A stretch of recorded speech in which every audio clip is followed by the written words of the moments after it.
যি হওক যি নহওক মোক যিমান কাটক মাৰক গৌৰৱ গগৈ কংগ্ৰেছ গৌৰৱ গগৈ আহোম নহয় উপাধিটো কয় তেওঁ হেৰি তেওঁ না মেডাম মেফি গৈ পাইছে না ওমফা গৈ পাইছে নেও কিবা কৰি পাইছে একো নাই তেওঁৰ সেইটো কিন্তু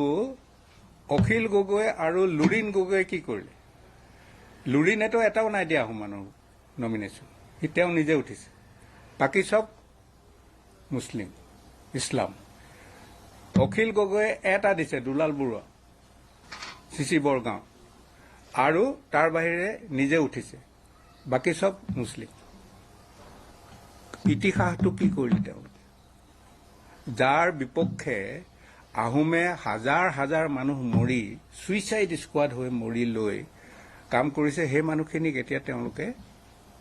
আহ বুলি ক'ব খোজে বা তেওঁলোকৰ সহায় লৈ অসম শাসন কৰিব খোজে এইটো কি জাতীয়তাবাদ তেওঁলোকৰ মই সেই জাতীয়তাবাদটো বুজি পোৱা নাই